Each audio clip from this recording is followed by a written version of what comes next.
CM fund से संबद्ध हो गया है, सूचीबद्ध उसमें नाम कर लिया गया है, जिसके कारण कि पास आयुष्मान नहीं होगा तो वो लोग यहाँ पे अब यहाँ पे यूपी सीएम फंड के थ्रू यहाँ इलाज उनका हो सकता है। सारे से लेकर के एंजियोप्लास्टी, एंजियोग्राफी, जॉइंट रिप्लेसमेंट है, स्पाइन की सर्जरी है, न्यूरो सर्जरी है, हर तरह के स्त्री रोग से लेके बाल रोग से लेके हर चीज़ उसी से। एक्चुअली पहले क्या हो रहा था कि जैसे 5 लाख आपका आयुष्मान में मिल भी रहा है, एक पर्टिकुलर जिसको जो है इस इलाज की ज़रूरत है वो एक पर्चा लिख करके देंगे, उसके थ्रू जो है हॉस्पिटल अप्लाई करेगा उनके नाम पे। उसके लिए मरीज के वो कार्ड नहीं है तो फिर आय प्रमाण पत्र उनको लेना पड़ेगा। मनरेगा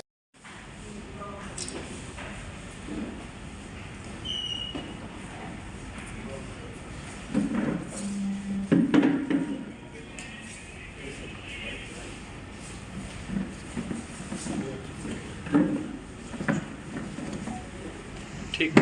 जो है कम से कम 1 साल में 1 लाख से उनका इनकम कम होना चाहिए और कोई भी ब्लड रिलेशन में सर्विस में नहीं रहना चाहिए। तो इस तरह से ये बड़ा राहत है। सिग्नस लक्ष्मी हॉस्पिटल के सभागार में प्रेस वार्ता बुलाया गया है और इस अवसर पे जो है आप लोग को आज के दिन बताना है कि यहाँ पे मुख्यमंत्री राहत कोष जो कि एक होता है मरीज़ के इलाज के लिए जो ज़रूरतमंद हैं, गरीब हैं और ख़ास तौर से वो पात्र होते हैं जो कि उनके परिवार में कोई सरकारी नौकरी न करता हो, मतलब जो कि जो है जिनको कि ज़रूरत है, जो कि पॉवर्टी लाइन के नीचे हैं। हाँ,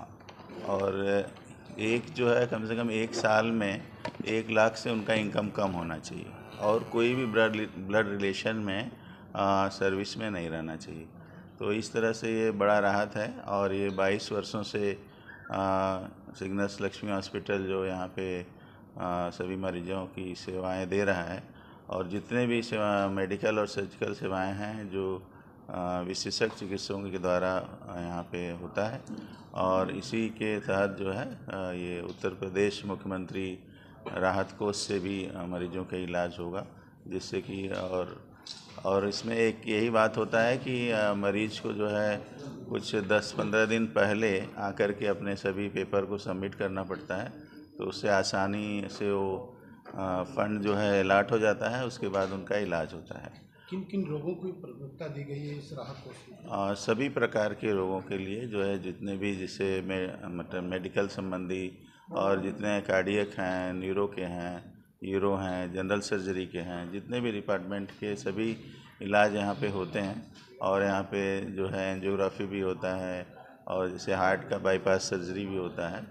और इस तरह से ये ऐड हुआ है और उत्तर प्रदेश मुख्यमंत्री राहत कोष और इसके पहले आयुष्मान भारत से भी यहाँ पे इलाज हो रहा है। जो भी उसके कार्ड धारक हैं यहाँ पे आसानी से पहले से लगातार इलाज करा रहे हैं और इसी तरह से सभी प्रकार के जितने भी टीपीए यानी कि जो इंश्योरेंस होते हैं, हेल्थ इंश्योरेंस के पेशेंट का भी इलाज यहाँ पे कई वर्षों से चल रहा है और इसी तरह से यहाँ पे लगातार सेवाएं दी जा रही हैं और जो कि लगभग जो है 22-23 वर्षों से।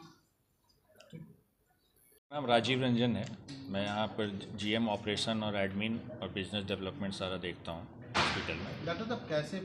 चिन्हित किया जाएगा कि इन मरीजों को ये सुविधा देने का? देखिए, मरीज़ का सबसे पहले तो है कि उनकी अगर उनका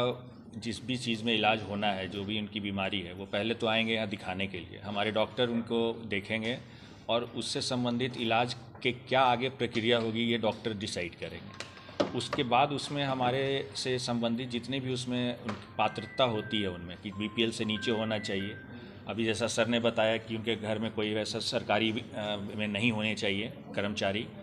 54,000 से सालाना जो आय है उनका कम होना चाहिए, उनके पास उनका आधार कार्ड जो प्रमाण पत्र है वो होना चाहिए। ये सारी चीज़ें अगर वो फुलफ़िल कर रहे हैं तो वो सारी चीज़ें के यहाँ पर फिर वो अपना एप्लीकेशन यहाँ डाल करके और हमारे तरफ से ये सारा पेपर चला जाता है डीएम ऑफिस में। वहाँ से वो वेरिफिकेशन हो करके फिर यूपी सीएम ऑफिस में जाता है और वहाँ से वो सारा पेपर ओके होता है और अगर वो 15 से 20 दिन का वक्त एक समय लगता है, उसके बाद इलाज उनका शुरू हो जाता है। उसके पहले की प्रक्रिया क्या होगी? मतलब जैसे मरीज आया और वो आपके यहाँ दिखाया और जो उनको गंभीर बीमारी जैसे मान लीजिए कैंसर या हृदय रोग का कोई परेशानी है तो उसके बीच में क्या उनका इलाज स्टाफ रहेगा या वो अपने ही पैसे से? नहीं,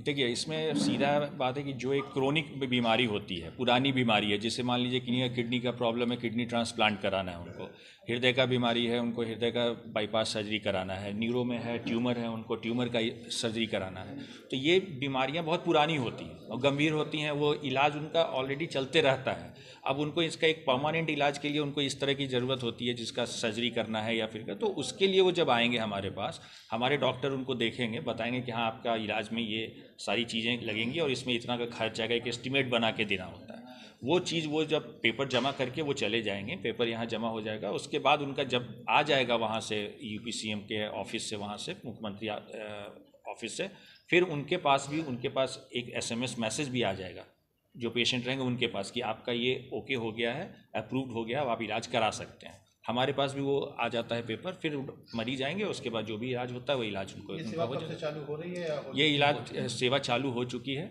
और अभी भी चल रहा है। अभी तक हम लोगों ने कम से कम 5 मरीजों का इस तरह का इलाज कर दिया हुआ है यहाँ पे। अभी एक यहाँ पे भर्ती भी हैं, उनका इलाज हो भी रहा है। इसके पहले आयुष्मान के तहत तो जो सारी योजनाएं थी वो सारी योजनाएं शुरू से चल ही रही हैं। ज़रूरी इसमें है कि जैसे कैंसर उनसर का है, चाहे न्यूरो सर्जरी में ट्यूमर का इलाज होता है, ये सब एक बहुत खर्चीला होता है, हृदय का होता है, तो गरीब आदमी लोग हैं वो लोग उसको नहीं बेयर कर सकते। 5 लाख 10 लाख 15 लाख का इलाज होता है, तो इसमें CM फंड के तरफ से ये सारी इलाज उनको मिल जाएंगे फ्री ऑफ कॉस्ट में। Thank you.